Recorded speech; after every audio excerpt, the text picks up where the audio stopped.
Olá, boa noite. Hoje é sexta-feira, dia de falarmos sobre política na voz de mulheres e analisamos os casos que marcaram a atualidade durante a semana numa perspectiva também de mulheres. Está no ar o Política no Feminino. Nós começamos a olhar para um dos assuntos que marcou a atualidade, que teve a ver com o Presidente da República, João Lourenço, que saiu da Cidade Alta para visitar Luanda. O ponto mais alto na quarta-feira, da visita de quarta e quinta, foi uma reunião que o Presidente teve com o Conselho da Auscultação, que serve, digamos assim, de olhos e ouvidos daquilo que é a comunidade do nosso país. O chefe de Estado ouviu também o Governador de Luanda, Luther Rescova, que apresentou os problemas, o quadro que Luanda vive, nomeadamente problemas em termos de fornecimento de água, energia, saneamento e segurança. Luther Rescova falou ainda da comercialização inapropriada de terrenos. Na imagem vemos outro dos passos dados pelo Presidente da República, foi a inauguração do Zango 5, nomeadamente Zango 8000, como vulgarmente costumamos chamar, e de uma escola, a Escola 5145, em representação das 6 unidades de educação que vão então surgir nessa centralidade. Começamos pelo início, não podia deixar de ser. Vou aqui saudar o meu painel, as fiéis companheiras deste Política no Feminino. Tânia de Carvalho, boa noite. Boa noite. Maricel Capalma, boa noite. Boa noite, Claudete. Navita Angola, boa noite. Boa noite, colegas. Boa noite, cara jornalista e telespectadores. Luísa Grilo, professora, boa noite. Boa noite e seja muito bem-vinda. Muito obrigada. É um prazer estar aqui neste barco cheio de senhoras que pensam em grande. Vamos começar a falar precisamente sobre esta visita do Presidente da República e sobre a primeira estação em que parou, que foi então o Governo da província de Luanda, onde, entre várias entidades, ouviu o Governador Luther Rescova. Tânia, começo por ti. O Governador da província de Luanda fez um retrato fiel daquilo que é a capital e dos seus problemas? Sim, e antes mesmo deixa-me cá fazer uma vénia bastante positiva ao nosso Governador, é jovem, e eu me senti realmente muito bem representado. Primeiro porque é um jovem que, quando da sua nomeação, deixou muitos falatórios, não é? E depois até fizemos comparação com a idade também que entrou o antigo presidente. Ficámos céticos porque estávamos habituados a ter uma cidade capital a ser governada apenas por pessoas da terceira idade, entre aspas. Repara que só tivemos uma única mulher a comandar Luanda nesses 43 ou 44 anos de independência. Luanda só conheceu apenas Francisco do Espírito Santo na qualidade de governadora, apesar de todas as conversas também, né? Mas não tivemos mais nenhuma mulher, não tivemos um jovem a fazer o trabalho de governação em Luanda. E o Luther, com um retrato fiel, pelo menos saiu-se bem nesse quesito. E dizer que também fiquei impressionada com a inauguração do Zango 5, né? O 8.000 fogos, que era a perspectiva, mas hoje temos apenas 7.964 habitações prontas a serem habitadas. O problema da habitação em Luanda... Desculpa, já conseguimos ouvir a Tânia, estávamos com alguns problemas, mas... Problemas técnicos. O problema da habitação em Luanda ainda é um problema muito grande, muito grave. É a inauguração de mais projetos com os serviços realmente acabados, como conseguimos ver nas entrevistas que foram feitas a determinadas pessoas ligadas ao setor, deixou-nos um bocadinho confortados. Ok. Falar de Luanda, a primeira coisa que nos vem a mente é falar das obras paradas. Repara que nós tivemos durante algum tempo 5 grandes instituições a cuidarem só de obras públicas em Luanda, talvez também em Angola. Estamos a falar do próprio Ministério das Obras Públicas, Ministério da Habitação, o Gabinete de Reconstrução Nacional, estamos a falar também do Gabinete de Obras Especiais. O Gabinete de Reconstrução Nacional também foi esquisito. Todos eles foram esquisitos. A própria Casa Militar também se envolvia em grandes obras, não só em Luanda como no país. Essa palavra esquisitos, porquê, Tânia? Repara, por exemplo, já ouviram falar do projeto Becom? A Becom era uma empresa que era da Casa Militar, mas a Casa Militar, o seu objeto social é fazer obra, é construir, né? Que fez boa de obra. A Becom chegou a ser até, como é que eu diria, adversária, concorrente da Inisal. Tudo na Casa Militar. A Casa Militar é que ia limpar a cidade de Luanda, é que fazia as grandes obras, é que comprava cabais. A Casa Militar tinha os maiores gestores do país que hoje estão ali. Estamos a ver. Quando alguém chega e fala da forma de administrar Luanda, como o nosso governador fez, põe-nos a pensar aqui no esvaziamento de competências e na má distribuição, na assunção do poder como deve ser. Uma província tão problemática, que inicialmente foi construída para 5.000 habitantes, hoje temos 7 milhões, obviamente não podia deixar, quase outro, não devia deixar de ser uma província complexa, porque uma casa que é construída para viver 2, quando vive 10, tens problemas de saneamento e todos os outros problemas. Falar de Luanda é falar de criminalidade, é falar também da falta de iluminação pública. Eu gostava de fazer uma paragem.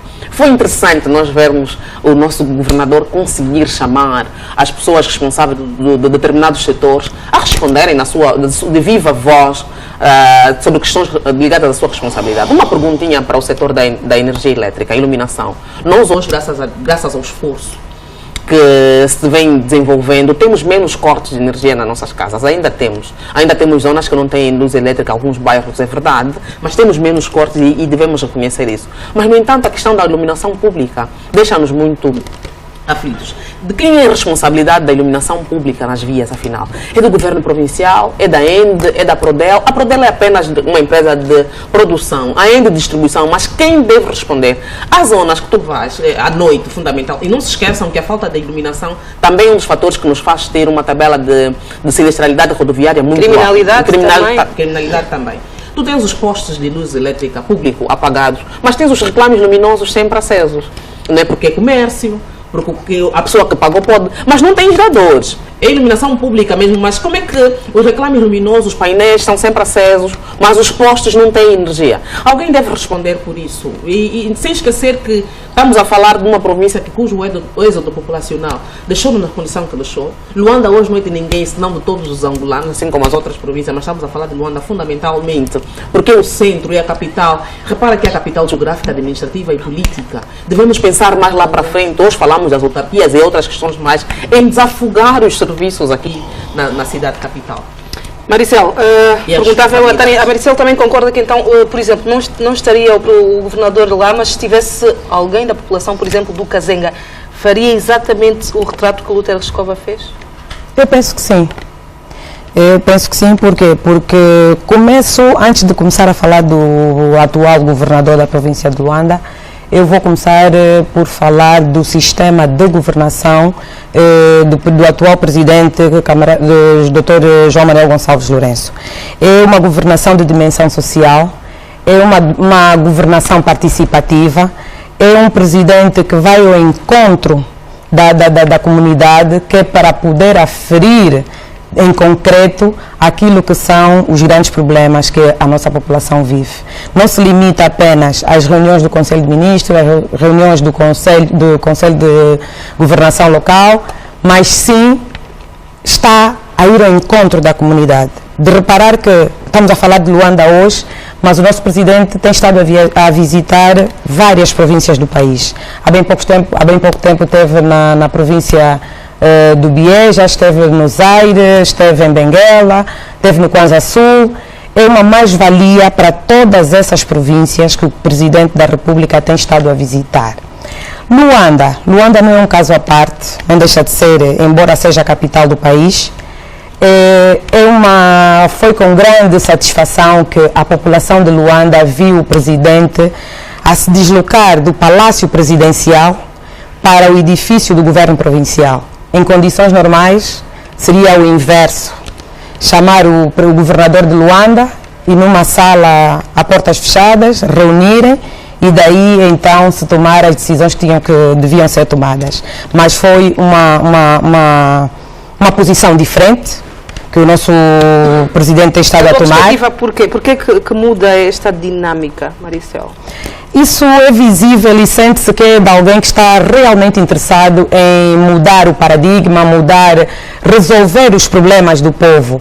Porque quando tu queres resolver, não podes ficar sentado à espera que te tragam os dados. Tu tens que constatar, tu tens que ter a certeza daquilo para poder tomar as melhores decisões. E principalmente numa fase em que a Angola está com dificuldades de recursos, temos escassez de recursos.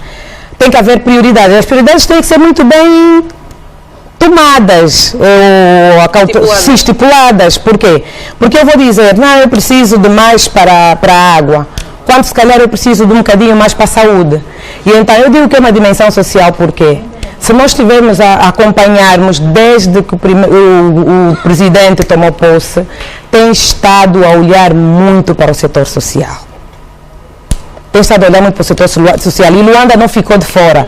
Fiquei extremamente satisfeita porque digo que é governação participativa, porque o nosso presidente, em cada uma das províncias que vai, aproveita um tempo, ou tira um tempo que ele acha muito importante, que eu também concordo e é muito bom sentir isso, que é reunir com o Conselho de auscultação a nível das províncias. Fez isso com Luanda. Ele ouve diretamente dos cidadãos aquilo que são os reais problemas que a população desta província vive. Isso é muito bom.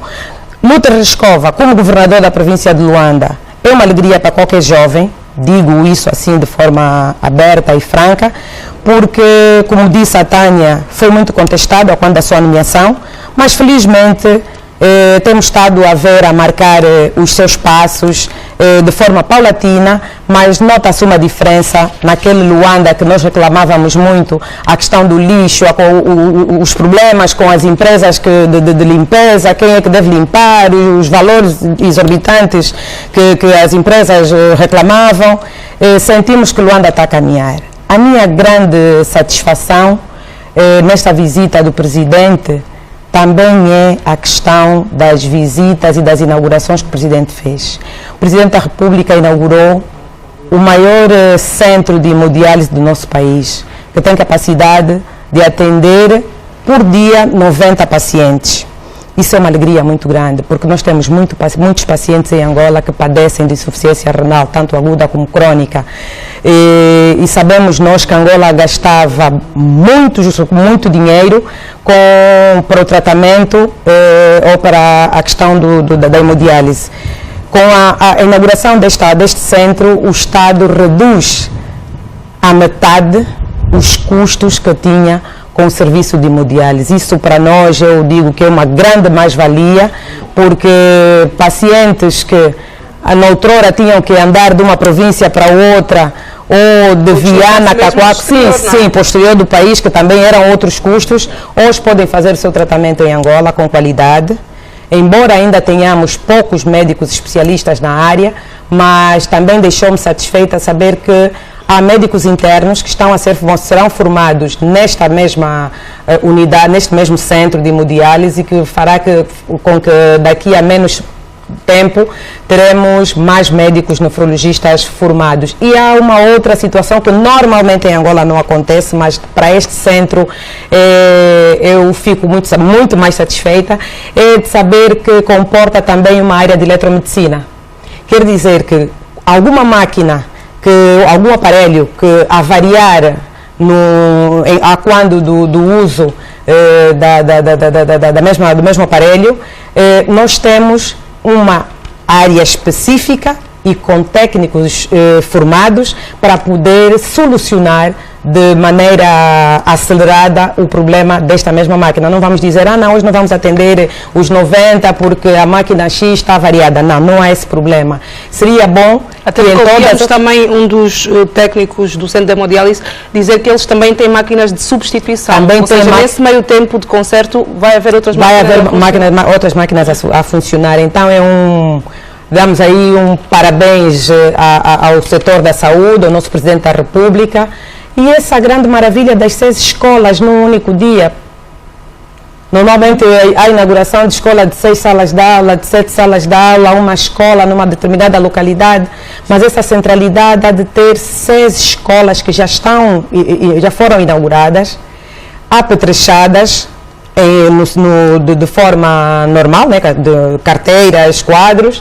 A única coisa que o Presidente referiu, que começou a ser feito a partir de hoje, é a montagem dos laboratórios. Nós temos também esse déficit em muitos dos nossos institutos, mas felizmente a população de Viana, que não é uma população pequena, sai a ganhar com estas 6 escolas que foram inauguradas pelo Presidente da República.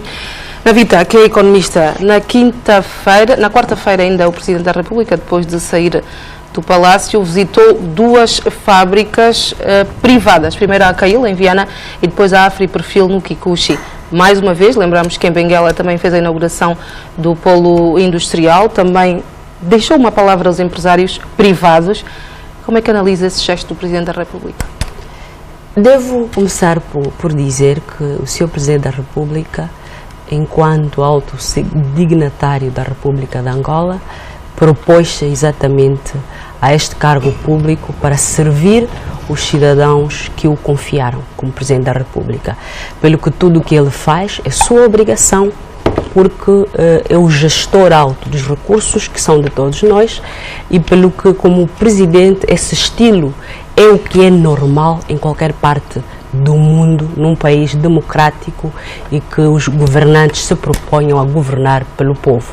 Nós estávamos habituados a coisas anormais, pelo que o que hoje o Presidente faz é mais do que sua obrigação, é bom, porque o governante deve estar próximo daquele que o emprestou o poder pelo período de 5 anos, deve sim, com os recursos que ele gere, investir em projetos que venham a responder às necessidades destes cidadãos. Ainda que privados? Ainda que privados. Os privados, há projetos semipúblicos, semiprivados, há parcerias público-privadas, pelo que a mudança de mentalidade da sociedade deve ir ao nível de pensar que a deslocação do Presidente da República, da sua casa, o palácio, que é público, para o governo provincial de Luanda, da Huila, de Malange, é exatamente o tipo de governação que se quer, que é necessário, que é normal num país normal. E Luanda, muitos pensam, pensam que não é província. Luanda é uma província com características sui generis, muito complexas, e que, de facto, pela sua densidade populacional, exige um bocadinho mais de responsabilidades, e é nesta senda que nós achamos que, tal como radiografou o governador Raskova, que terá feito a sua lição bem estudada, porque aquele que é indicado para representar o Presidente da República na província, no município, deve radiografar a situação e apresentar tal como ele o fez. E, para mim, a visita do Presidente da República é uma valia se depois desta visita, apresentados os problemas, num curto espaço de tempo, os cidadãos começarem a ver sinais positivos de mudança desse paradigma que foi apresentado. Mas perguntava-lhe, Rita, como é que o empresariado privado vê esta atenção? Eu vou chegar ali, porque vou chegar ali, e, portanto, nessa nuance, começaria pela parte pública, não é? Em que o governador Raskova apresenta problemas de ainda fraca distribuição de água, de energia, dificuldades do saneamento básico e conflitos na gestão, sobretudo, de terras, e ainda conflitos naquilo que é a reparação de estradas e outras, que nós pensamos que é uma radiografia que deve ser levada a sério, porque Luanda,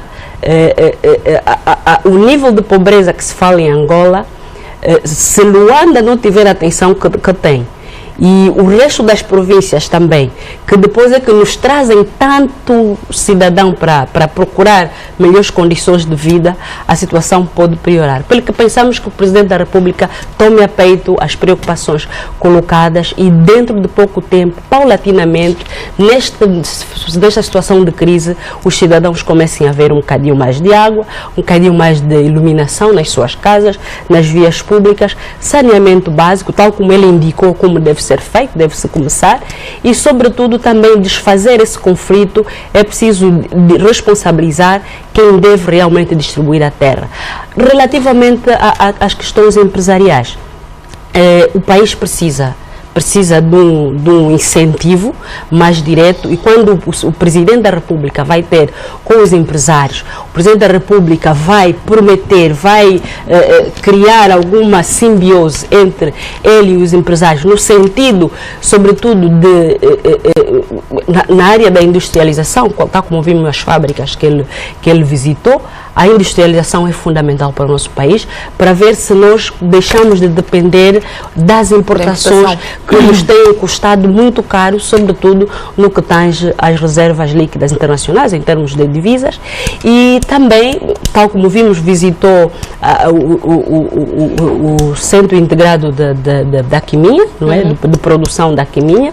A agricultura, para nós, e da forma integrada, como aquele projeto está, penso que é um projeto piloto que deve ser alastrado para regiões econômicas do nosso país.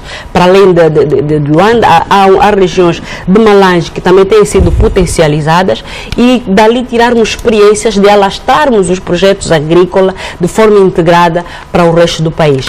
Também não devo deixar de referir a questão da inauguração como é que posso, da centralidade 8.000, é isso? É 8.000? Zango 8.000 é como vulgarmente chamamos. Pois.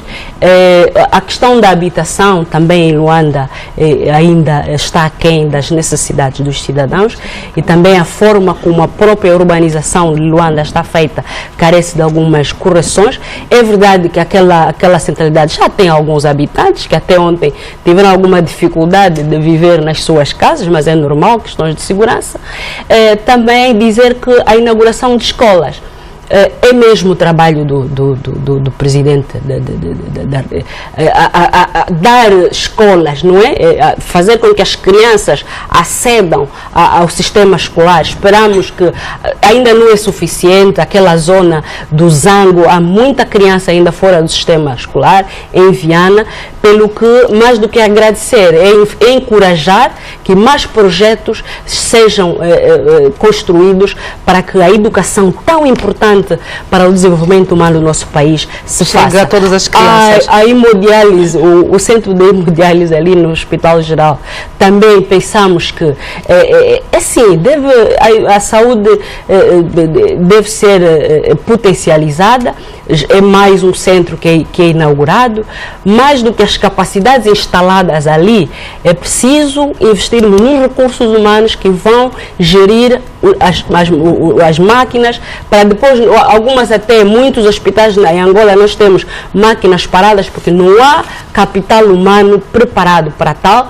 E mais do que publicitarmos, temos isto ou aquilo, é preciso cuidar dos investimentos que são dados, e também é preciso, de um lado, investir na saúde preventiva, porque estamos a correr com centro, mas é preciso olharmos para a saúde preventiva. Como evitar que mais angolanos tenham que recorrer à hemodiálise, a questão mais campanhas de prevenção, do que os centros são importantes, mas é preciso cuidar das pessoas, é preciso cuidar da alimentação, é preciso cuidar das causas que fazem com que esses centros hoje sejam uma bandeira a levantar, porque precisamos de angolanos saudáveis e menos doentes.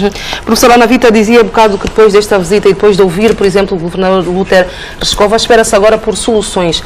Um dos problemas levantado pelo governador foi, por exemplo, a questão da grua do Prenda. 40 anos depois, ouvimos declarações de que vai finalmente ser removida, até já ouvimos também um posicionamento do Ministro da Construção. O que é que mudou depois de 40 anos? Foi preciso ouvirmos da boca do governador Luther Rescova que aquela grua era um perigo iminente para os moradores do Prenda? Bom, de facto, a visita levantou vários problemas de que Luanda enferma, mas aquela grua já foi levantada pelos próprios moradores. Acredito que o senhor governador foi reforçar o apelo feito pelos moradores daquela zona, e fê-lo muito bem. Não podia ter escolhido melhor oportunidade para apresentar os problemas que Luanda tem e que são, afinal, da sua responsabilidade. Aquela grua, de facto, era lamentável que estivesse ali como uma bomba pronta a explodir na cabeça daquelas pessoas, mas levanta-se o problema da dificuldade que é remover aquela grua. Esperemos que nos próximos dias tenhamos que falar da antiga grua que já não lá existe. Esperemos que sim, e concordo com o que disse a Ana Vita, mais do que a visita do Sr. Presidente e felicitar por tudo que fez, é esperar que depois disso o que é que vai acontecer e vai mudar. Eu fiquei satisfeita, de facto, de ver muitas escolas, muitas salas, muitos alunos que vão entrar em 2020. E, sobretudo, porque são escolas dos diferentes níveis de ensino, em que, lamentavelmente, durante muito tempo, o pré-escolar não era um subsistema muito atendido, nem muito, as pessoas não eram muito preocupadas com isso. O próprio governo investiu quase nada em termos de educação pré-escolar. E fiquei feliz que, de facto, há investimentos nesse domínio do pré-escolar. Mas fiquei triste, porque um desses centros vai ser o centro de saúde. Uma cidade como aquela não podia ser projetada sem um centro de saúde. Inutilizar mais um centro infantil, de facto a saúde faz falta, mas a educação pré-escolar também faz falta. A Ana Vita falou da saúde preventiva. Exatamente, se a gente começar com a educação muito cedo, porque o pré-escolar também tem essa particularidade de ensinar a socialização, tem essa particularidade de começar a formar o cidadão desde muito cedo. Podemos estar a contribuir para a prevenção na saúde, podemos estar exatamente a potenciar a saúde preventiva. Mas não se põe aqui a questão, professora, falava um bocado a Maricel, de estabelecer prioridades? Sim, o pré-escolar também é uma prioridade. É um direito das crianças, é uma obrigação do Estado e também é uma prioridade. O que eu estou a lamentar é, de facto, quando se projeta uma cidade com tantos apartamentos para atender tanta população, não se previu logo um espaço e a construção de uma infraestrutura tão importante como é a habitação, que é uma infraestrutura de saúde. Portanto, quando se construíram as escolas, que são muito importantes, também se devia ter pensado na projeção do centro de saúde. Lamentavelmente não aconteceu, é mais uma escola que a gente perde. E há muitas crianças, é preciso não esquecer que a estatística mostra que menos de 10% das crianças em idade pré-escolar são as únicas que têm atendimento. Algumas que agora ainda vão se ver assim, já aqui introduzindo a questão da escola do KK 5000, que estava sobre gestão privada, digamos assim, que agora a PGR vem tirar e repor a sua gestão normal, supostamente ao Estado.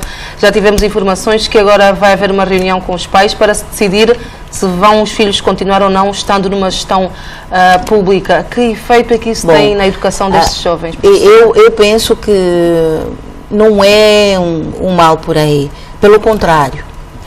Se era uma instituição de ensino privado, logo os pais pagavam, passa para a gestão do Estado, é um benefício para a população.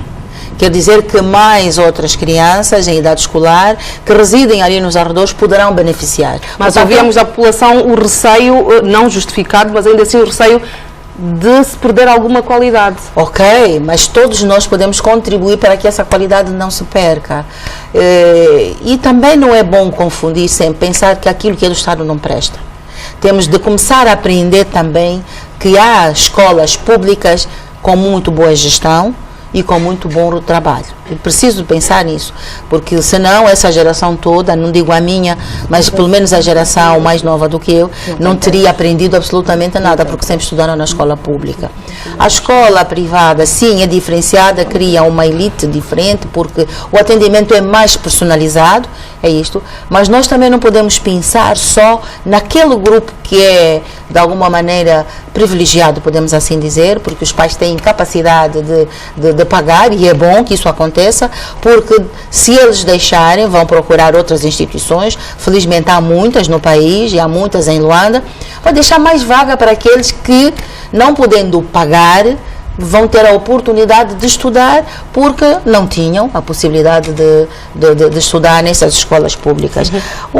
Outra coisa que eu acho que vale a pena ressaltar e reforçar aquilo que as colegas já disseram, é exatamente esta possibilidade do Estado começar a assumir as suas responsabilidades. E o Conselho de Concertação Social fez exatamente muito bem, apresentou de cara limpa, como a gente diz, de tu para tu, as suas preocupações, o Sr. Presidente ouviu. Agora vamos esperar o que Daí vem. Daí Só para vem. não perdermos o fio, a meada em relação, Tânia, a esta questão da escola do KK. Como é que uma escola pública fica sob gestão privada durante 3 anos e só agora é que se chega à conclusão de que estava errado? Olha, a Ana Vida, quando começou a falar, falou uma coisa muito interessante. Nós estávamos habituados ao anormal. No entanto, quando as coisas começam a entrar nos carris, quando começamos a ter uma gestão normal, queremos achar que é milagre. Não é milagre. Não é milagre. Agora, eu faço a seguinte questão. Uma reflexão antes.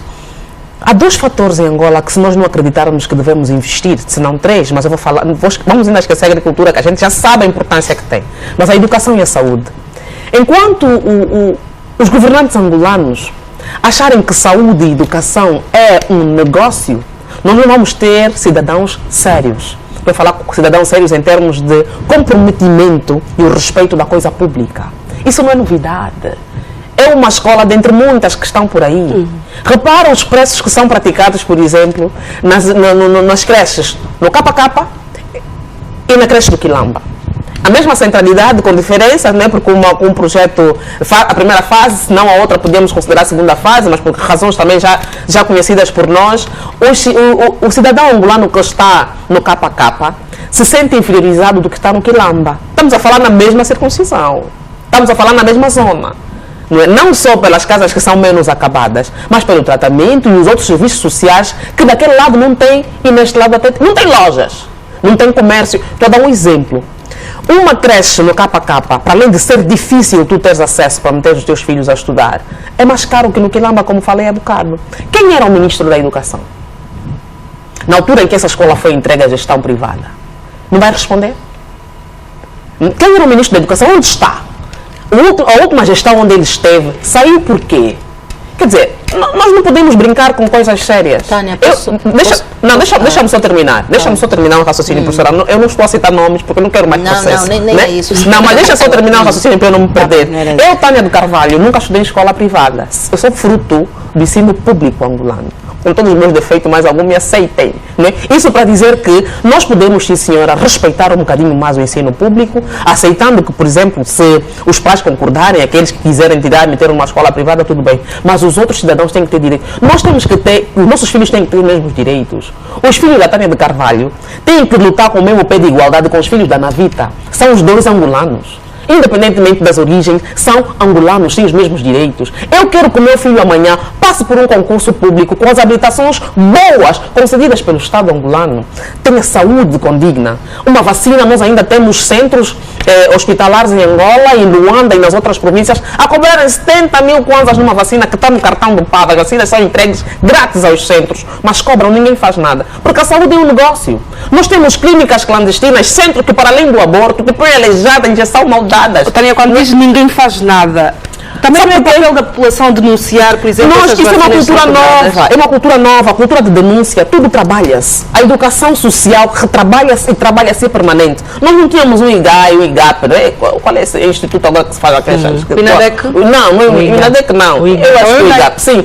Que moraliza, que incentiva, porque nós tínhamos instalado uma cultura do medo. Nós tínhamos uma mão aí, invisível, uma sombra e uma penumbra a ameaçarem. Quantas mensagens a pessoa já recebeu e outras vão recebendo também, está a falar demais, você tem filhos, você... Quer dizer, é uma cultura, ninguém te avisa, o próprio chefe dele também não lhe chegou a dizer uma ameaça a mim. Quer dizer, nós estamos a falar das coisas que estavam implantadas, como é como a escola, com equipamentos, estamos a falar de carteiras, quadros, tudo o Estado angolano gastou. Você, só porque se sente já o mais próximo do chefe do poder, vai se apropriar da instituição, vai instituir propinas caras, todo dinheiro não chega, vais morrer, o dinheiro vai ficar na conta. Temos muitos angolanos que vão morrer, nem vão gastar metade do que roubaram, mas ainda assim não conseguem ter. Eu não entendo a ambição desmedida em detrimento da vontade de crescer, da vontade de igualdade. É tão bom um país ter umas crianças com ensino de qualidade, é uma perspectiva diferente. Nós temos que trabalhar mais e prestar atenção que investir na saúde,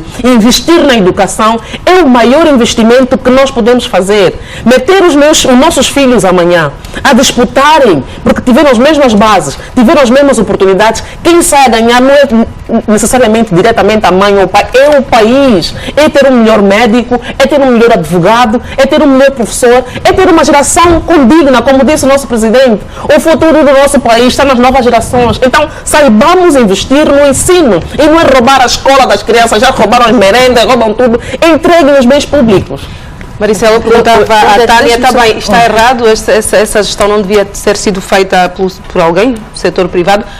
Eu perguntei à Tânia, mas durante 3 anos isso aconteceu e ninguém se manifestou. Será que o Ministério da Educação não sabia que essa escola era propriedade do Estado? Não devia ser o Ministério da Educação a fazer a denúncia? Não devia ser o Ministério da Educação? Claudete, eu aqui para esta questão digo mais uma vez, porque no programa passado eu disse, isto mostra o normal funcionamento das nossas instituições. Implica dizer que neste momento nós temos as nossas instituições de justiça, PGR, IGAI, quer dizer, todos SIC, estão todos a funcionar. Motivo pelo qual nós começamos a ver esse tipo de situações.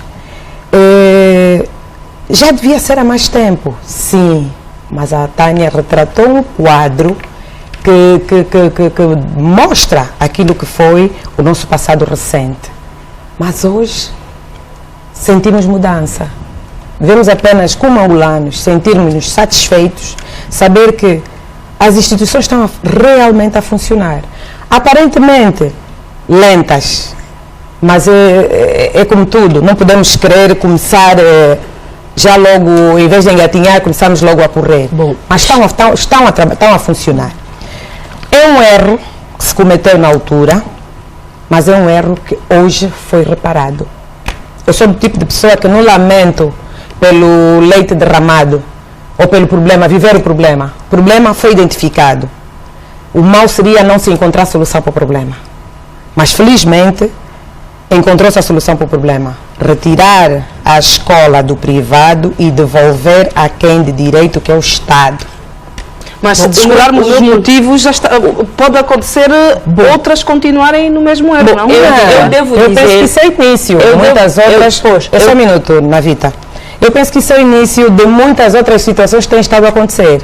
Esta foi divulgada, mas muitas outras também estão, ou muitos outros bens estão a ser retirados que não estão a ser divulgados. Mas sabemos nós que muita coisa que foi, ou muitos bens que foram, como é que eu posso dizer?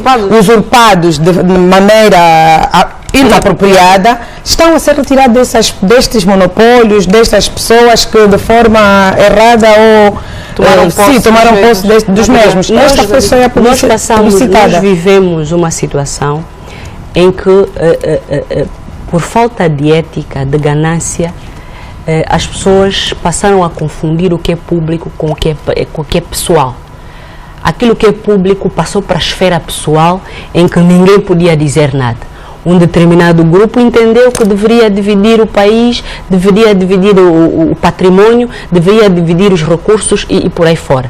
Pelo que o que está a acontecer com essa escola, eu penso que é uma lição das instituições afins, né, a PGR e outros, começarem a fazer. Aliás, o Presidente da República criou uma comissão para fazer o levantamento, não é, daquilo que são os bens patrimoniais do Estado, que estão na esfera do Estado e aqueles que foram retirados da esfera do Estado.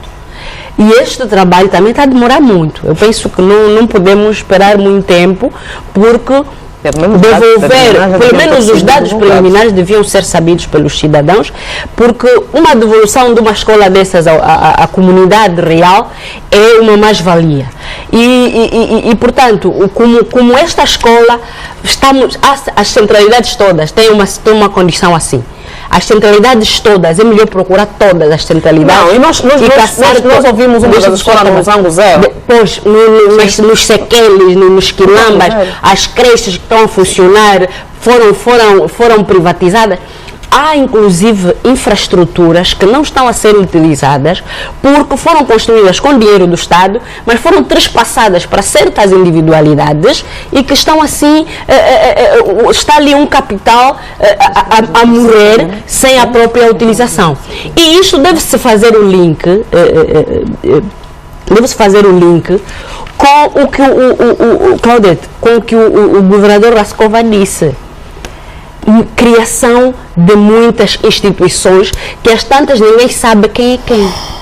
E a Tânia começou muito bem quando abordou o assunto de que todo mundo, gabinete de obras especiais, casa militar, construía casas, construía centralidades. Por isso é que depois vimos que até as centralidades, depois ninguém mais sabia quem é o gestor, depois é a Delta, depois já não é a Delta, é a Imogestim, depois já não é a Imogestim, é a habitação. É preciso sanar esses vícios todos, porque o governador falou, por exemplo, da dificuldade de passar os títulos de propriedade do direito de superfície sobre a terra. Um documento mais caro. Quantos conflitos estamos a criar? Quantos conflitos, essas 6 unidades, se cada um passou um documento, hoje há muita gente, um apresenta documento de 2015, outro de 2018, outro, e todos eles são proprietários. Quem vai se responsabilizar por isso? E isto é mais perigoso ainda, porque, por exemplo, a administração local depois tem que passar título de propriedade, afinal outro já tem um gabinete, há um gabinete agora que está a vender terrenos. Quem criou? Criaram quando? Nas centralidades. Vai para a administração diz que não, há uma empresa que está a gerir esse terreno. Quem é que criou? Portanto, ali também vem um tema muito importante. É necessário que a governação central faça, enquanto não se realizam autarquias locais, é preciso que nós vimos muitas fitas na TPA de transferência de competências para a governação local e tal. Os terrenos trataram como? Porque a questão da terra é perigosa. Porque há pessoas que devem estar a passar títulos de poder para pessoas que até podem pôr em causa a soberania nacional. E um dia desses não temos Angola. Muito bem, Navita, nós temos mesmo que fazer uma pausa. Eu só queria clarificar uma questão quando começamos a falar das escolas. Eu reclamei de facto tirar uma instituição pré-escolar para pôr uma de saúde.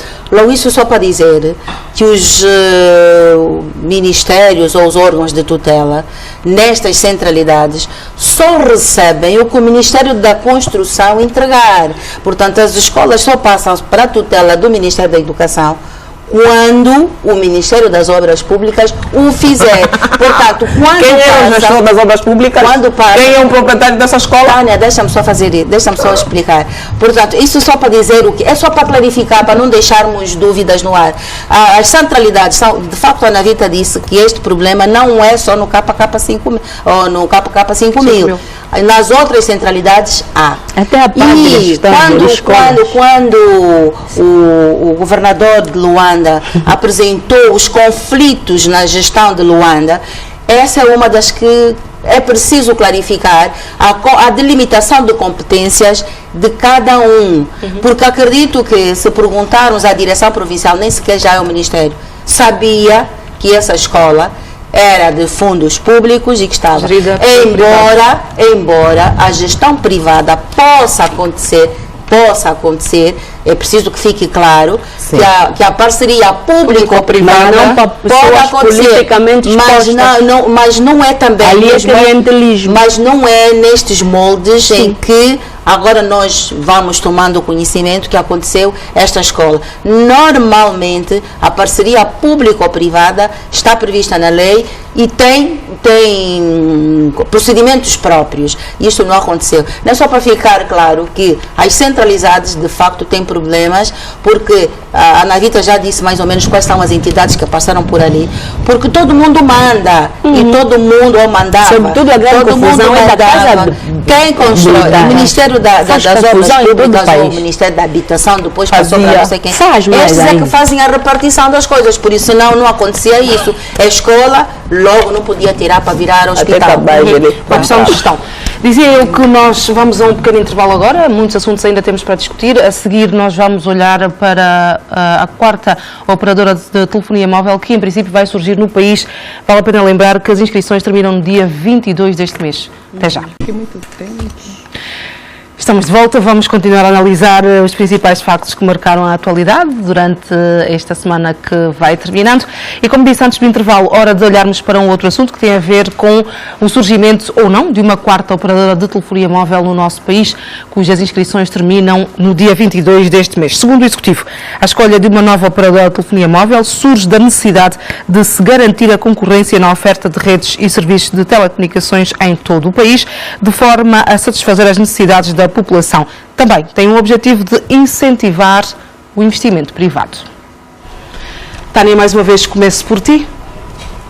Existe, na tua opinião, a necessidade de surgir uma nova operadora de telefonia móvel no país?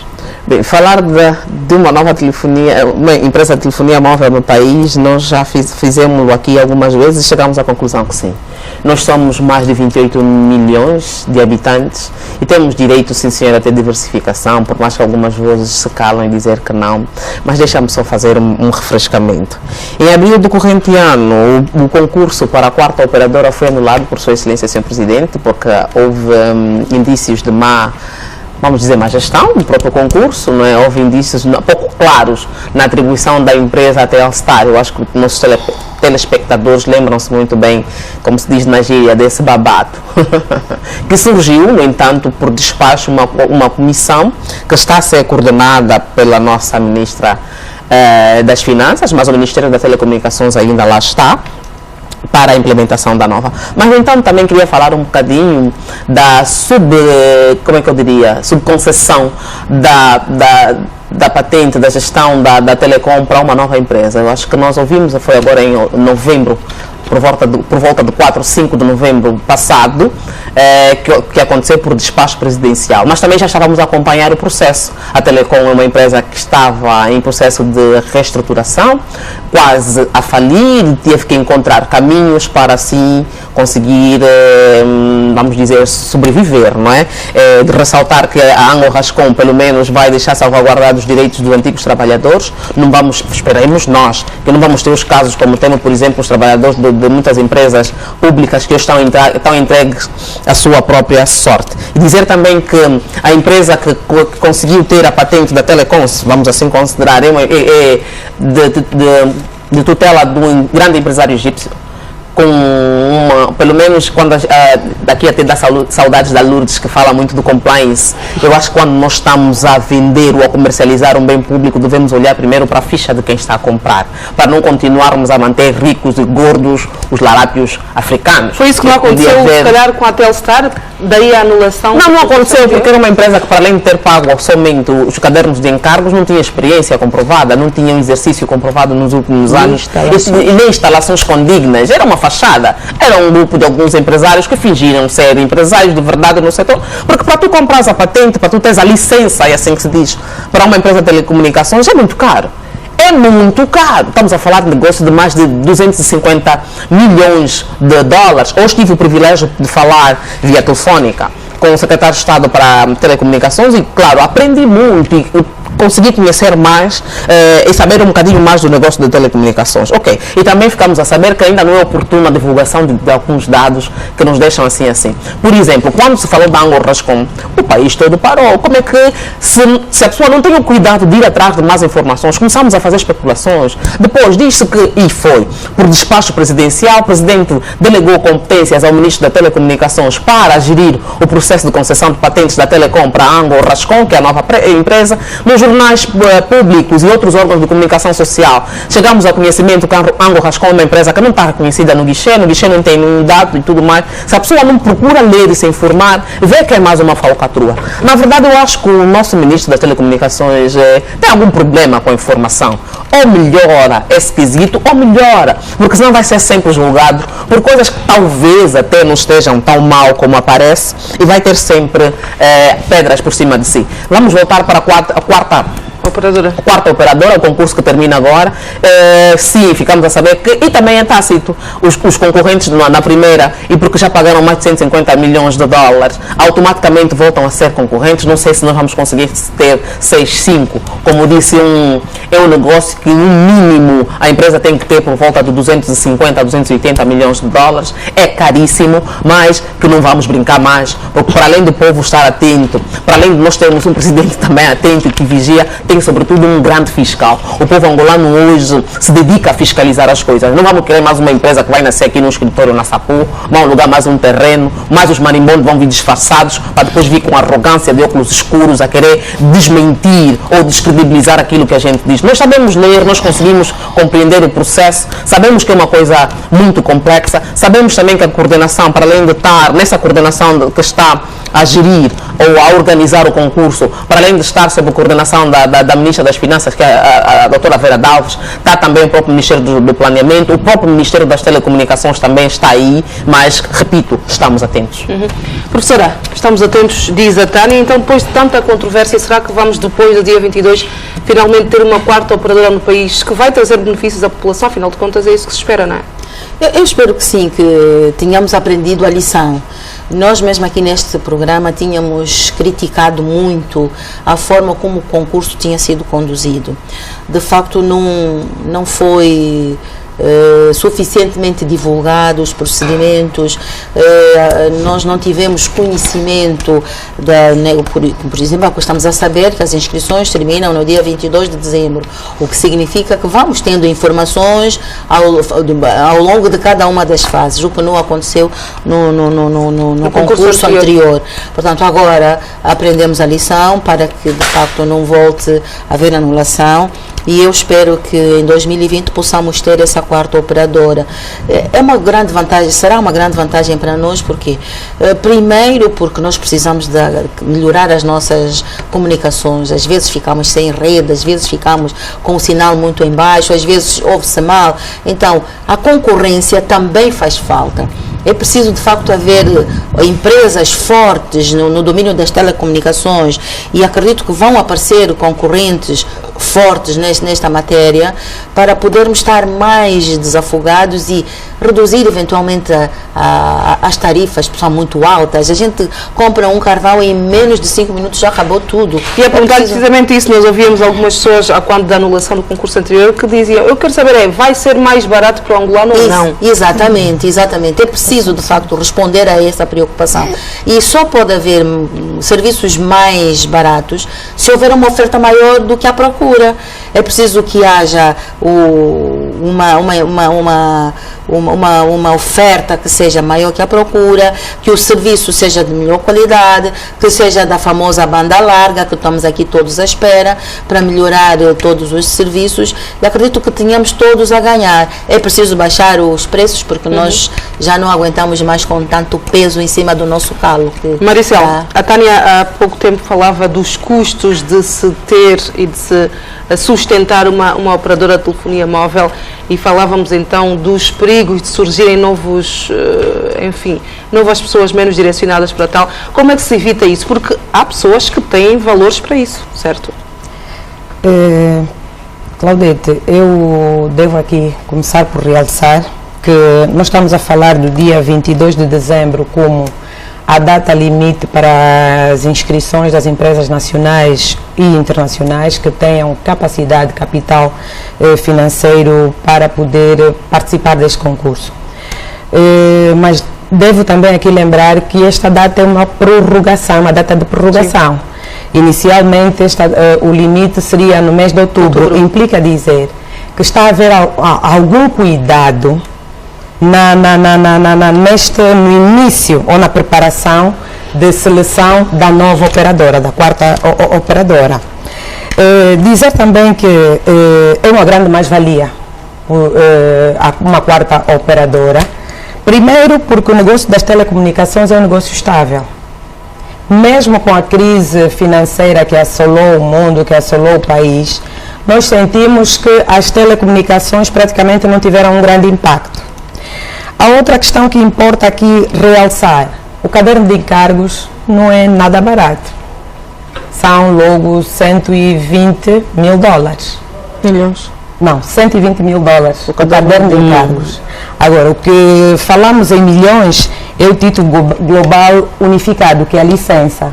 Estamos a falar em 120 milhões de dólares, que a partir do momento em que o concorrente vence, deve, penso eu, que pagar ao Estado já deste valor global o equivalente a 12 milhões de dólares. Quer dizer que tem que ser empresas com capital financeiro para poder custear essas despesas, que quem ganha com isto é o Estado, porque este valor vai para os cofres do Estado. Então, eu digo que essa prorrogação é já um sinal de que as coisas estão a melhorar com relação a este concurso.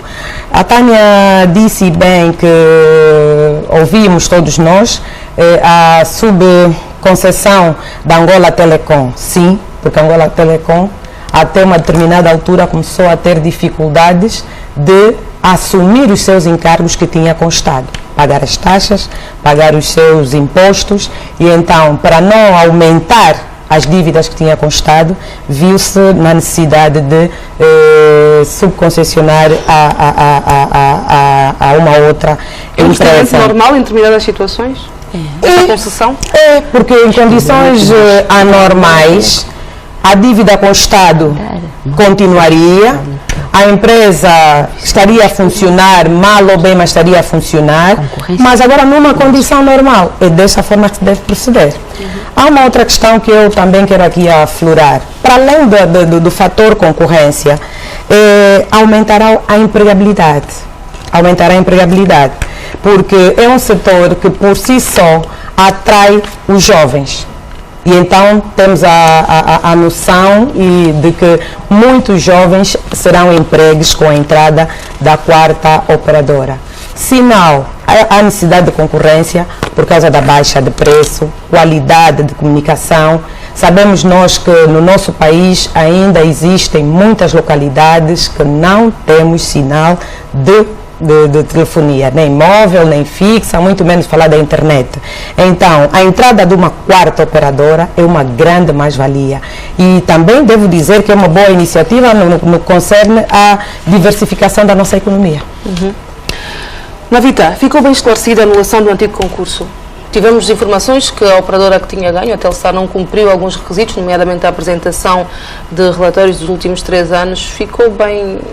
Ficamos bem entendidos a propósito desta relação. Para além de não ter cumprido, não tinha idoneidade para entrar neste mercado. E, aliás, deu-se conta de que haviam pessoas por detrás daquela empresa que já se tornaram pessoas não gratas para o Estado angolano.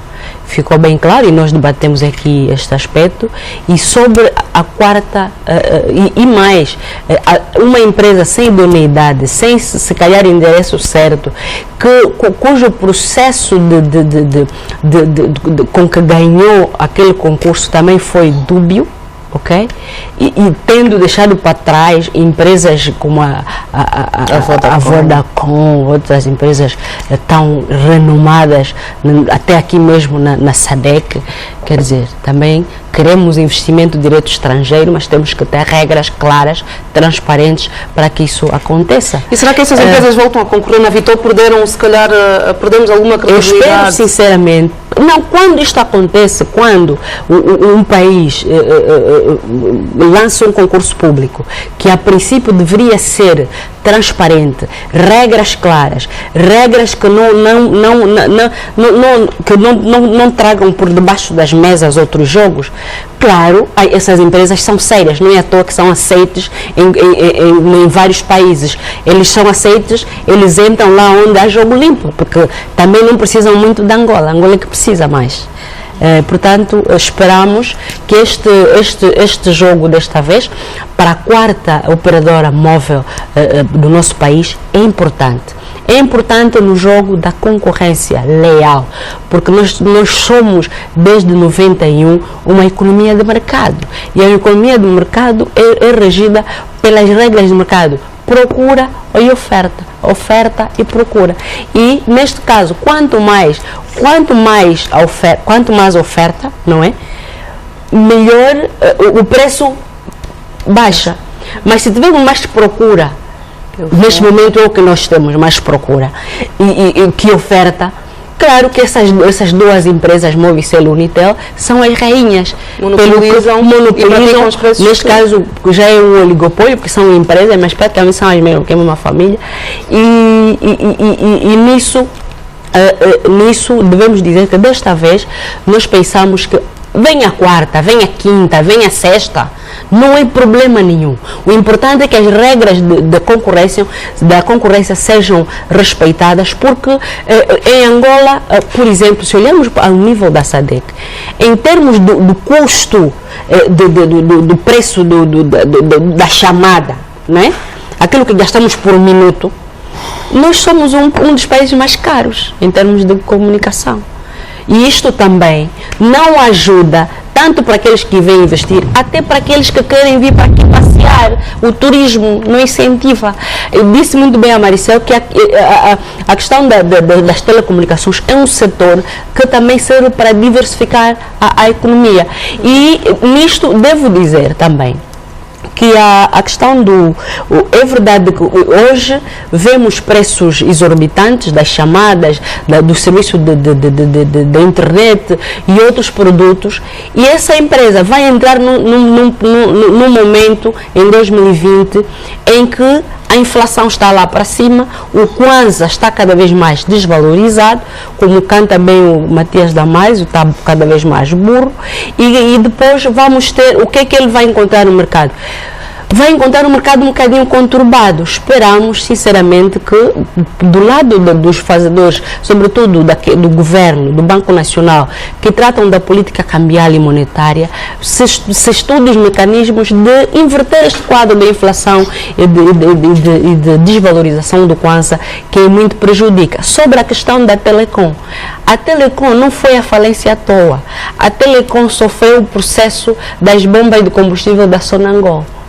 Foi despida. Se é concorrência, não era preciso despir a Telecom dos serviços da telefonia móvel. Mas as tantas, por causa dos monopólios e da ganância de um grupo de famílias, a Unitel, a Movicel, sabemos que interesses estão ali, despimos uma empresa que é do Estado, que até teria custos um bocadinho mais baixos, porque é do Estado, e que aqueles cidadãos que não podem aguentar uma Unitel, uma Movicel, iriam para ali, porque concorrência é isso. Depois ficamos com a impressão de que o que é do Estado não funciona. Não é verdade. Em países normais, as escolas do Estado são a melhor. Mas em termos da Telecom na Vitória, temos aqui que falar também de preço e qualidade.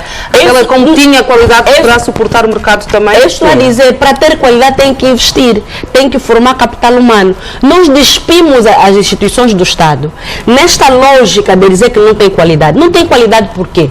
O Estado deve investir para criar qualidade.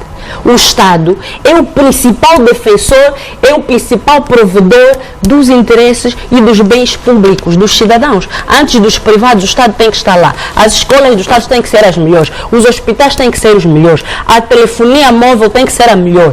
Porque usam o dinheiro público, que é de todos nós, diamante, petróleo e tudo. Muito bem, hora de passarmos para o nosso terceiro assunto, de resto um assunto que vem marcando várias semanas já, o caso mais mediático do país, o caso dos 500 milhões de dólares. O antigo governador do BNA, Walter Filipe, acusou na quarta-feira, em tribunal, o atual governador da instituição bancária, José de Lima Massano, de prestar falsas declarações na fase de instrução do processo à Procuradoria-Geral da República. Entretanto, já ouvimos também reações do atual presidente José de Lima Massano, quando dizia que não sabe a que falsas declarações Walter Filipe se refere. Maricel, vamos olhar mais uma vez para este caso dos 500 milhões. Eu pergunto-te a ti, a que falsas declarações Walter Filipe se refere quando fala do atual governador do BNA? segredo de justiça, porque ele, quando fala em falsas declarações, ele não menciona as falsas declarações, então aí passa a ser um segredo de justiça. E devo também aqui dizer, Claudete, que para este assunto, eu penso que nós não devemos entrar no mérito da causa. Por quê? Porque é uma situação que está já à barra da justiça, está entregue ao tribunal. As informações que nós dominamos são informações que nós estamos a obter através dos meios de comunicação social. Só eles mesmos lá dentro é que sabem do que se passa de concreto. Ele falou em falsas declarações, mas não publicitou ou publicou aquilo que são as falsas declarações que ele... Por que não fez, na tua opinião? Está a ser ouvido em tribunal? Está a prestar declarações? É aquilo que eu disse, é segredo de justiça. Não cabe a nós especularmos, porque ele mesmo não disse. Então, devemos nós aguardar o trabalho dos juízes, do Ministério Público, que é para então, a tempo certo, se eles acharem que é algo que deve ser tornado público, aí sim, penso que nós podemos entrar no mérito da causa, podemos debater esta questão. Mas, de momento, é apenas uma declaração de um réu que diz que praticamente, palavras miúdas, foi traído pelo seu sucessor. Mas não diz que traição. Nós estamos a falar de um caso, do caso dos 500 milhões, do caso da transferência. Tudo isso já foi provado, certo? Sim. O que eu te pergunto é, então, é possível que no meio disto tudo tenha havido como motivação para se instaurar o caso falsas declarações da parte do atual governador ou de quem quer que seja? Eu não sei o que é que gerou a motivação na altura em que o atual governador do banco teve, no momento em que estava a ser ouvido pela PGR. Nós não sabemos o que é que lhe motivava, o que é que lhe movia naquele momento. E então, a portas fechadas, ele fez as declarações que fez. Então, eu sou da opinião que nós não devemos comentar algo que nenhuma de nós aqui sabe. Entraríamos na especulação. Não, mas agora, o caso 500, os factos comprovados são os 500 milhões. As declarações feitas ou a acusação que Walter Filipe faz a José de Lima Massano, nós não sabemos. Ele apenas disse que são falsas declarações e que induziu que essas falsas declarações induziram a PGR à má condução do processo. Apenas isso. Pergunta a Titânia. Walter Filipe alega que na base da instrução deste processo por parte da PGR estão as falsas declarações de José de Lima Massano. O que eu perguntava a Maricela e pergunto a ti é, pode depois disto tudo chegar-se à conclusão de que tudo isto começou com falsas declarações? É uma possibilidade, mas eu posso dizer que é muito grave as acusações, são muito graves. São muito graves porque nós estamos a falar de alguém que ainda é o governador do Banco Nacional de Angola, do órgão central da gestão econômica, vamos assim dizer, do homem que assina o nosso dinheiro. Assina o nosso dinheiro. Não pode se dar ao gosto de fazer falsas declarações. Aliás, qualquer cidadão não pode fazer a um tribunal, faz um juramento. E aí vamos também ver a idoneidade, a personalidade. Quer dizer, a Maricela tem razão numa coisa, nós não tivemos acessos a essas declarações. Mas o Walter Filipe tem o direito de se defender. E com o que pode e com as armas que pode, está em causa a sua dignidade, a sua honra, está em causa muitos outros valores também. Se ele está em sã consciência e diz que foram falsas, que prove. O tribunal tem técnicos, os peritos estão aí para trabalhar, para aferir a veracidade dos fatos que são narrados, das declarações que são prestadas. Atenção que nós estamos a falar de um caso muito sério. Começa só pelos números, 500 mil milhões. São mil milhões, 500 milhões de dólares. 500 milhões de dólares é um dinheiro que... Reparem que está a ser usado para o PIM, está a servir para os 164 municípios, para obras que podiam ser selecionadas, mas lá atrás não foram. Está a resolver problemas gravíssimos de pontes e pontecos e ruas, está a resolver aqueles problemas que a gente costuma dizer das vias de comunicações. Pelo menos está no projeto, algumas obras ainda não começaram, não foram avançadas, e vai resolver. Se o dinheiro está ali, foi capimentado para isso, as obras estão a ser selecionadas a dedo, né, estão a ser bem escolhidas para serem implementadas, nós temos que acreditar que vão ser resolvidos nesse quesito. Agora, 30 de julho de 2018, Rafael Marques, no seu portal, tirou uma matéria muito interessante e muito boa para ser chamada a esta problemática, que ele falava das falsa idoneidade de José Eduardo dos Santos. Assim era o título, pelo menos, da temática. Nesse artigo, ele analisa minuciosamente os artigos da nossa Constituição que conferem, por exemplo, não é, imunidades ao nosso presidente e quando são destituídas. Por que eu trago esse artigo aqui? Por que eu trago esse assunto? Porque todas as pessoas que estão envolvidas em casos mediáticos, aqueles casos que nos assustam, aqueles casos que, para além de nos assustar, nos envergonham também, não é? Fazem a colação que a gente fala aqui sempre. Arrolam sempre José Eduardo dos Santos nas suas declarações como forma de, não sei como é que se chama, né? Como é que se chama? Colete, de autoprotegerem-se, se calhar uma estratégia de defesa, porque está lá na frente e nós sabemos que José Eduardo dos Santos, na qualidade de ex-presidente da República, goza de determinadas imunidades, responde até um certo nível, mas também sabemos que essas imunidades podem ser levantadas via tribunal e se outras coisas também forem, por exemplo, aferidas e haver necessidade, se o tribunal assim achar necessário, vai-se cumprir os trâmites legais e tudo mais. Mas eu só trago aqui essa questão pelo seguinte: quando o cidadão Walter Filipe diz que é capim, inocente não é bem assim. Tu, quando estás a gerir, já falamos isso outras coisas, tu tens o direito de analisar as situações, se estão corretas, se não estão, ou então pedir demissão quando achas que aquele ato que o seu superior hierárquico lhe está a pedir ou solicitar para praticar vai lesar a pátria, vai lesar a nação, vai lesar o bem-estar do povo. Demita-se. Por exemplo, nós não sabemos quais foram as motivações que levaram, porque tornou-se público que José de Lima Massano, quando saiu do BMA, foi por iniciativa própria, pediu. É assim que nós ficamos a saber. A TPA fez a leitura do comunicado primeiro. Nós não sabemos, porque naquele tempo também era o que era. Quem sabe que foi por ter, por exemplo, determinadas informações, determinadas orientações que não se via em condições de cumprir, que não foi... Quer dizer, hoje nós começamos a levantar muitas questões que nos põem mesmo a aferir ou a questionar a qualidade técnica das pessoas que estão a gerir o Banco Nacional de Angola. Um desses assuntos pode ter sido, por exemplo, ele ter tido contato com este caso? Ou ter solicitado, por exemplo, para transferir a quantia e ver-se que é uma situação que ia comprometer enquanto profissional e até enquanto estamos a levantar hipóteses, levantar questões. Da mesma forma que a gente, por exemplo, no programa passado, questionou e criticou e voltou a criticar a atitude dos réus, eu volto a dizer, José Filomeno dos Santos não é um cidadão comum, é um PEP, é uma pessoa politicamente exposta. Quando sai à rua, no meio de um processo tão vergonhoso como esse, ele acaba perdendo o direito de passear pela marginal, porque quando for agredido, não vão agredir o cidadão normal, vão agredir o filho do ex-presidente que está com um caso imediato como esse. Depois a comunidade internacional vai falar, já não há segurança em Angola, não é perseguição, não, João Lourenço mandou lá tirar pedra, é isso que está a procurar, quer dizer, teria esse direito se não tivesse na condição que está. Mas eu estou a dizer daquilo que é normal que aconteça em situação... Nós somos mesmo um povo pacífico, um povo calmo. Em situação normal, ele nem ia respirar na janela.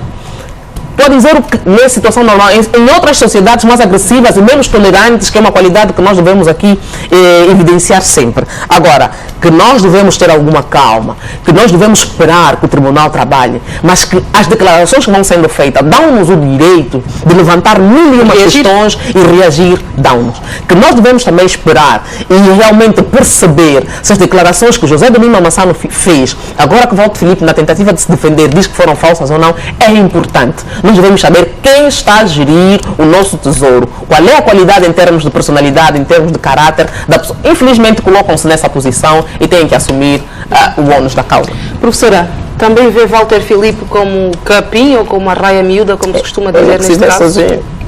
Bom, eu não sei se eu tenho alguma dificuldade em assumir assim taxativamente. Pode ser a ponta mais frágil, não é? Mas capim não me parece que seja, não é? Porque quem chega a governador do banco, de um banco nacional, portanto é o banco central do país, não pode ser capim, tem que ser um pouco mais do que capim. Agora, eventualmente ele queira dizer que foi usado.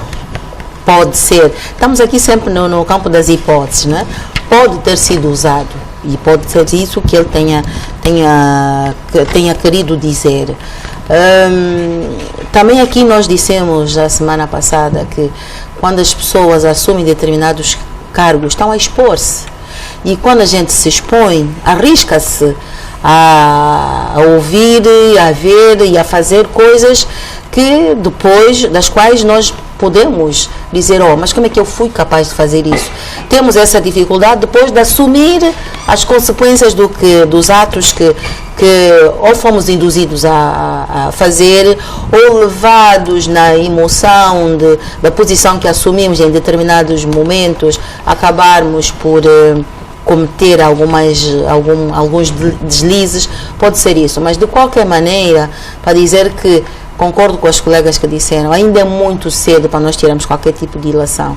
De facto, o Walter precisa de se defender, tem que juntar tudo o que ele puder para se defender, e se de facto ele está inocente e cumpriu, como ele diz que cumpriu as orientações, algumas escritas, eventualmente outras não escritas, vamos ouvir, como mesmo o ex-presidente se prontificou em declarar, em ser declarante deste processo, vamos deixar que os declarantes falem, assim como o atual governador do banco também vai dizer de viva voz, e aí pudermos confrontar quem está a dizer o quê e onde é que está de facto a razão das causas. Porque concordo com a Maricel que mesmo a comunicação social não tem acesso a todas as informações. As fontes não são tão transparentes assim. O tribunal deixa passar aquilo que acha que não tem implicação direta no processo, no caso. Então, o que terá acontecido? Por que o Walter assumiu que ele é o capim no meio desta situação? Só ele tem a verdade. E a verdade dele nós não sabemos. E, portanto, é difícil. Na Viteta, das declarações desta semana de Walter Filipe é que sofreu ameaças de morte. Bom, esse processo de facto arrasta-se já há algum tempo e cá para nós, cidadãos no geral, é um bocadinho cansativo estarmos a falar e ir pegando um pedaço aqui, um pedaço fulano falou sobre as declarações do ex-governador do BNA. Também, para além de dizer que o atual governador do BNA prestou falsas declarações, também disse-o sobre o ex-ministro das Finanças, Achar Mangueira, e parece-me que o que saiu mais ou menos é de que eles declararam que, sobretudo o atual governador, terá declarado que a transferência dos 500 milhões foi ilegal. E Walter Filipe defende-se dizendo que não foi ilegal, foi legal, foi ordem do senhor ex-presidente da República de Angola, o engenheiro José Eduardo dos Santos. As outras disseram muito bem, entre o disse e não disse, o este disse, aquele disse, quem é que sabe, quem é que não sabe, devemos tirar daqui lições. A primeira lição que devemos tirar daqui é de que Angola, a Constituição da República, deu poderes excessivos ao Presidente da República, sobretudo o ex-Presidente da República, que poderia criar fundos como quisesse, poderia pedir empréstimo como quisesse, poderia criar comissão de A, comissão de B. Os homens são falhos. É preciso criar limites materiais que façam com que no final do exercício depois não haja essa exposição. Também a lição que se deve ter, sobretudo, e como há instituições próprias que poderiam servir de freio, sobretudo quando se tratasse de valores como 500 milhões de dólares para serem transferidos para criar o tal fundo que se diz, agora já não sabe se era mesmo para criar o fundo ou é para fazer outra coisa. Poderia haver instituições como o Conselho de Ministros, a Assembleia Nacional, ir para lá, pedir autorização, porque os 500 milhões são recursos de todos os angolanos que, mesmo que não fossem para o tal fundo, investidos cá no país para criar refinarias, para criar indústria transformadora, nisto e naquilo, nós estaríamos longe. Outra lição que devemos tirar: é preciso cumprir a lei. A lei da probidade pública era muito clara. O ex-presidente da República expôs demais os seus filhos. E as atuais lideranças, não só partidárias da República, dos ministérios, governadores, administradores, tirem uma lição séria.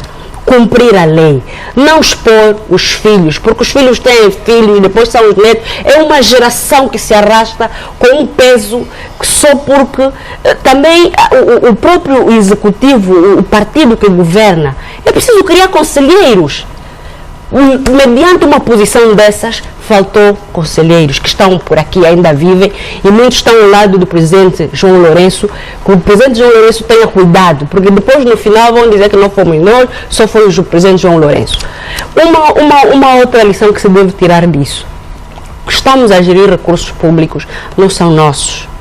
Devemos olhar para aquilo que é a missão primordial: servir o público, para evitarmos essas coisas. De resto, sobre esse processo, o que se quer é que se responsabilize os culpados, e se depois no final o fio, o Walter é o elo mais fraco, ou o capim, os elefantes sejam achados, e para que evite... Chega disso, porque esses 500 milhões nós precisamos deles mesmo. Os outros tantos que andam por ali os 500 milhões já voltaram. O problema é a moralização. O processo deve continuar pela moralização. Eu estou a dizer, são necessários para a economia. Se já entraram, queremos saber onde é que estão, fizeram o quê, se é no PIME. O PIME ainda é só uma decisão política. Em termos reais, pelos municípios ainda não se faz sentir bem, mas queremos que se faça sentir.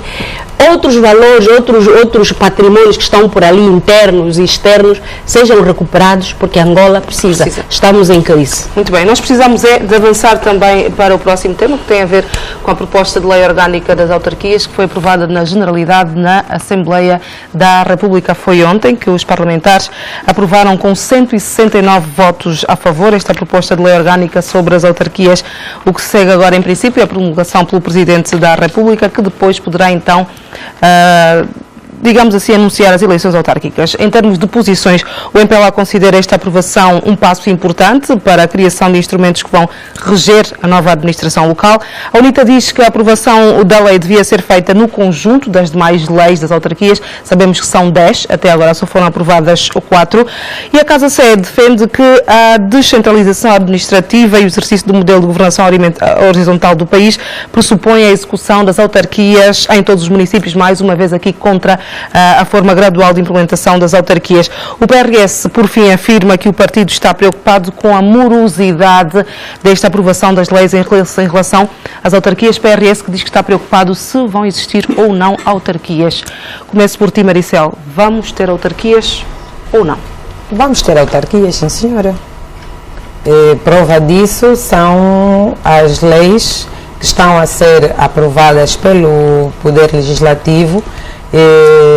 Neste momento foram aprovadas 3 leis, que é a Lei Orgânica sobre a Organização e Funcionamento, a Lei de Tutela Administrativa, e ontem mesmo foi aprovada a Lei Orgânica sobre as eleições autárquicas, que é a lei estruturante, que dita a regra praticamente do jogo. Quem deve concorrer, como deve concorrer, em caso de insatisfação após a divulgação dos resultados, como deve impugnar, como não deve impugnar. Isso mostra claramente que o MPLA está interessado, sim, em que se realizem as eleições autárquicas, porque senão esta lei, principalmente a lei aprovada ontem, não seria aprovada. Se a lei que estrutura, que delimita, que diz como é que nós devemos nos preparar para as eleições autárquicas, implica dizer que estamos a caminhar para que a tempo certo possamos chegar ao momento da implementação das autarquias locais. Sim. Que se supõe para 2020, professora Grilo, já foram aprovadas 4 das 10 leis. É da opinião do PRS que está a haver alguma morosidade e que possa pôr em causa, então, a implementação das autarquias já no próximo ano?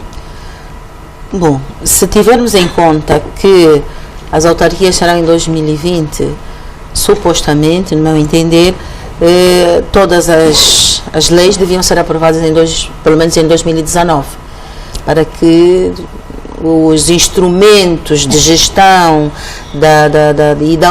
portanto, de gestão das autarquias pudessem ser primeiro conhecidas, isto porque é preciso conhecer e dominar as leis, tirando os deputados que as aprova. Todo o resto que esteja interessado em concorrer, porque qualquer pessoa pode concorrer, deve saber, para concorrer bem, dentro dos requisitos e poder ter algum êxito. É preciso, de facto, que era benéfico que elas estivessem já aprovadas todas.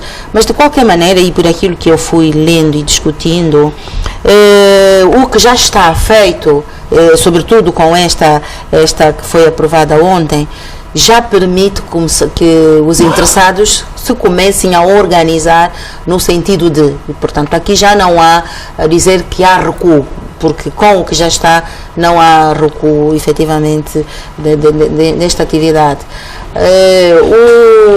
O que eu penso que se deve fazer, se as leis forem todas aprovadas, que faltam, forem aprovadas logo no primeiro trimestre de 2020, eventualmente seria mais útil do que se for mais adiante, senão as autarquias serão eventualmente lá no final de 2020 e então nós não teremos assim grande impacto neste mandato já dos próximos 4 anos até 2022. Teremos feito muito pouco, teremos visto muito pouco, portanto, e se de facto as autarquias não forem em todos os municípios, mais difícil ainda se torna os outros municípios poderem entrar até 2022, se as coisas forem para mais tarde. David, a esta altura ainda há tempo para se continuar a discutir gradualismo ou não? Sim, porque a lei sobre a implementação das autarquias é esta que vai tratar desta matéria da implementação das autarquias em todos os municípios. É uma das leis que falta discutir deste pacote. Portanto, falta a lei da implementação das autarquias, a lei sobre as finanças das autarquias, a lei sobre as taxas autárquicas e a lei daquilo que são as competências, transferências de competências do Governo Central para as autarquias. Portanto, o pacote que falta é o mais sensível, melindroso e... Propositadamente está a ser deixado para o fim? Acredito que sim, mas pensamos que no espírito da professora Luísa, nós pensamos que desde que começamos a discutir este pacote, acho que a primeira lei foi finais de 2017, passamos para 2018, passamos, quer dizer, estamos ali a passos de camalhão, quando o Sr. Presidente da República, para além de ter dado o tempo, pelo menos o espaço em que se devem realizar as eleições autárquicas de 2020, terá ultimamente mesmo dito que a bola está do lado da Assembleia Nacional.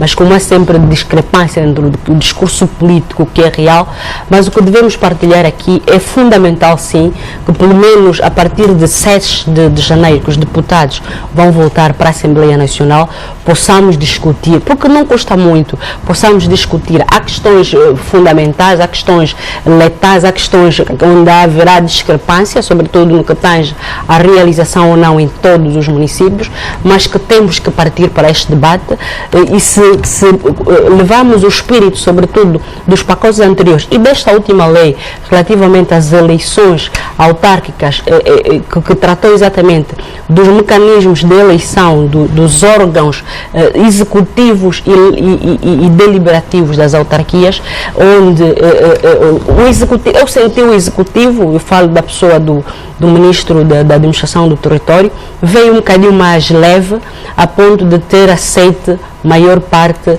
das propostas que vieram, sobretudo, da oposição, falo da UNITA, sobretudo, e dos outros partidos, e dizer que partilho só algumas 3 linhas importantes desta lei.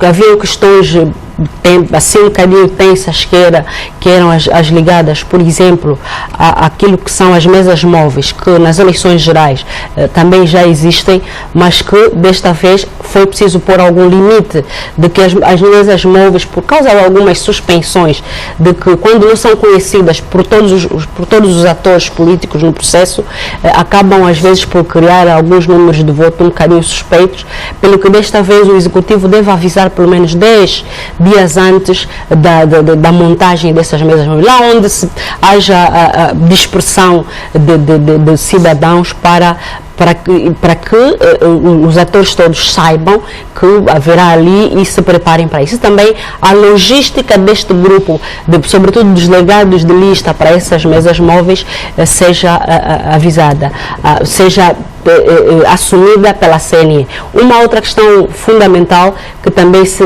acertou é a questão do financiamento, que também se tem levantado muito, da campanha das candidaturas. Não haverá financiamento antes dos resultados eleitorais. Portanto, enquanto uns defendiam que no âmbito da democracia era bom que se financiassem os candidatos, haverá financiamento público só depois do resultado. Os tais 15%. Os que obtiverem de 15% para cima, a partir dos 15% o financiamento público será igual. Os que tiverem acima disso, então vai se encontrar um multiplicador que faça com que esses grupos ou partidos políticos ou coligação tenham algum valor a mais. E há uma novidade importante: aqueles que fizerem eleger pelo menos 40% de senhoras, tanto como autarcas e também como da Assembleia das autarquias municipais, terão algum outro incentivo para facilitar o processo. David, temos mesmo que ouvir a Tânia, estamos já na reta final. Tânia, há vozes que ainda se levantam dizendo que há muitas pessoas que ainda não têm muitas informações sobre as autarquias. Estamos a falar de uma altura em que as discussões no Parlamento já são transmitidas, algumas em direto. Portanto, ainda se põe isso em causa, o esclarecimento à população sobre o que são as autarquias? Sim, nós somos 1.246.700 km². Nós temos 164 municípios, dos quais os cidadãos não têm o mesmo acesso à informação. Mas antes mesmo de falarmos um bocadinho sobre isso, é importante que a gente saiba felicitar. Eu não tenho o hábito de felicitar dirigentes, mas aqui vamos felicitar, sim, Sr. Presidente da República, que vem fazendo esforço. Porque falar às autarquias é um problema, um discurso que já está desde a nossa lei, desde 1977. Né? Apesar de 77 ter se retrocedido, né? É assim que se diz, houve um retrocesso no discurso sobre as autarquias por conta da situação política ou social que vivíamos também. Em 78 voltou-se a falar sobre a autarquia, e nós estamos em 2019 e temos passos concretos para a implementação da mesma. Isso não é somente, não devemos olhar somente para esses passos como a materialização de uma promessa eleitoral, mas como uma vontade de edificar a democracia. Porque falar de autarquias é o exercício de cidadania, é ter o cidadão ter o privilégio, porque nós ainda não temos, de eleger aquele que vai exercer a governação na sua localidade, no seu município. É nós termos a possibilidade de ter, por exemplo, pessoal nato de um determinado município e que reside no local, porque assim vão dizer as regras também, a governar assim o seu município, a responder diretamente os problemas que o mais afligem. Há muitas vantagens, senhora, no processo de autarquias. Isso falou da questão da desinformação ou a falta de informação das pessoas que precisam de saber, porque vão ser elas que vão, na verdade, votar para ter o autarca aí. As autarquias traz-nos a possibilidade de nós exercermos a nossa cidadania de uma forma diferente.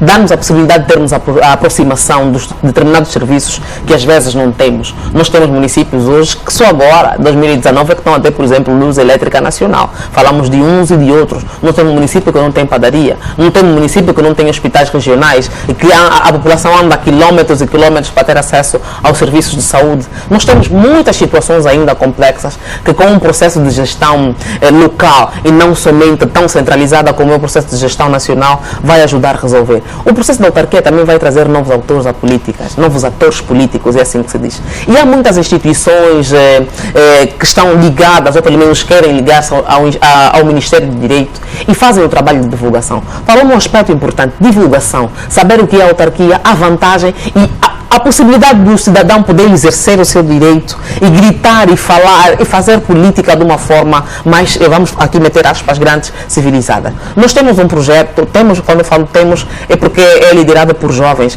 que estão a fazer um trabalho agora muito interessante de campanha de divulgação do que é a autarquia, conceitual mesmo. O cidadão é o projeto Agir, é de Cacoaco. São meninos que no passado foram tidos como os meninos frustrados, né? No passado foram tidos como os descontentes, mas hoje estão a fazer um trabalho de cidadania diferente, que precisam de alguma atenção, sim senhora. Vão, por exemplo, na semana passada estiveram no Malueca e vão em outros bairros mais periféricos e mais distantes, ali onde a luz do sol brilha de frente.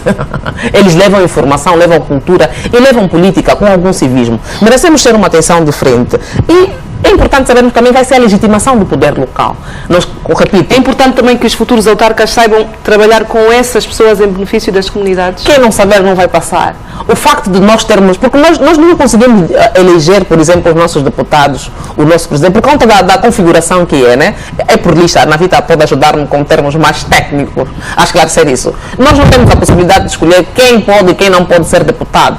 Por isso é que temos aí muitos meninos a fazerem puxinhos, a pintarem unhas, a brincarem de teclado, em vez de defender a causa, em vez de representarem a voz do povo angolano.